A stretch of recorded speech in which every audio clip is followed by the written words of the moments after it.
Welcome to UniversalBullion.com Radio. My name is Leigh Greenberg, and I will be your host. In this day and age of economic uncertainty, many people are concerned about the reach of the federal government. They wonder if the federal debt gets so high that their personal investments might be in jeopardy.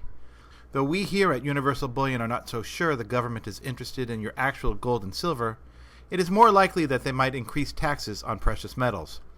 But if you are concerned and would like to really protect your gold and silver from any sort of seizure, then storing your precious metals outside the United States in an insured, secured private vault is a solution. To speak with us today is Robyn Sprott, Managing Director with International Depository Services of Canada, located in Mississauga, Ontario, Canada, which is outside of Toronto. Welcome, Robyn. Thanks for having me, Leigh. My pleasure. Thank you for joining us. Since you're based in Canada, do you hear a lot of concern coming from the United States about storing in the United States? Yeah, definitely. Ever since I've been in the business, previously I was in the trading side of things here in Toronto. And actually, I would say 60 to 70% of my clients were American. And it wasn't uncommon for clients to come up to Toronto and drive for hours, if not days, to actually pick up their metals and I'm assuming take them to safe deposit boxes. So it definitely is a concern for Americans. For whatever reason, they do feel a little bit more secure and for obvious reasons having assets, outside of their country. So what are some of the concerns that you hear from them? There's obviously the whole confiscation. Some people do feel, I don't necessarily subscribe to it, but there are a lot of people that do feel that there may be another 1930s type confiscation again. I think obviously the times have changed since then, and the government doesn't need to confiscate gold to print money. They just have to start up the printing presses. But I think for some people, they do feel history may repeat itself. I think that people are worried. They're not sure what's going to happen in the future if the government does know that they have these assets. If, like you said, if they will increase taxes, or it's just a general sense of unease as the U.S. government gets more and more involved in people's feelings. Do you hear similar concerns in Canada? No, not quite. I think Canadians don't have that sense, at least not yet. I think astute investors always want to diversify their risk and diversify especially geopolitical risk. So I think that a lot of Canadians do like to have assets elsewhere, whether it's Switzerland or somewhere in China or wherever. But it's not the same fear that they have. So if you're in America and you'd like to store in Canada, are there any issues shipping gold and silver across the border into Canada? We haven't really seen any issues to date. Like I said, I've been in the business for quite some time and been shipping from the U.S. to Canada for 5 or 6 years, and I really haven't seen any issues. You just need to know what you're shipping and the paperwork that goes with it. And anytime you're dealing with a reputable dealer, they can help you with that. I always encourage people to, when shipping to Canada, to stick with gold that is 4 nines and above and silver that's 3 nines and above. And that way it's a fairly seamless process. So you're in Ontario, Canada. Do the different provinces have different rules?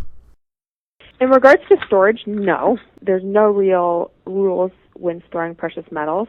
Like our lawyer said, you might as well be storing T-shirts in regards to the government.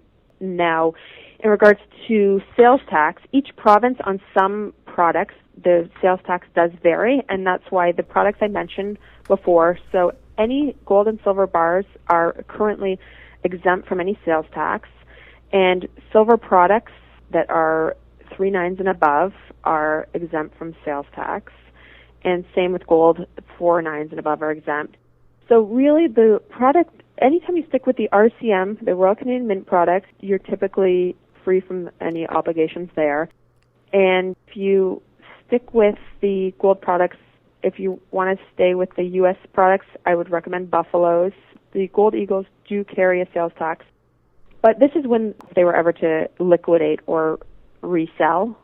So they don't have to worry about it now, but it obviously affects the liquidity to some degree if you were to want to sell in Canada. If it's shipped from the United States to Canada, are there any tariffs? I believe that the 4 nines and the 3 nines and 24 karat gold, there are no tariffs, but the Eagles, there are. Gold Eagles, exactly. So it's very easy to store in Canada. What are the steps to store if you wanted to place an order and have metals delivered to your vault, or if you already had metals in possession and you wanted to store it in Canada?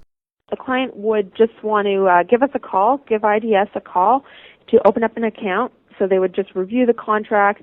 They'd have to provide their basic personal info, and that part is very straightforward and easy and not intrusive at all. From there, the client would call Universal Bullion to place a trade, and they would just instruct Universal Bullion that they would like to take delivery in Toronto and provide them their account number.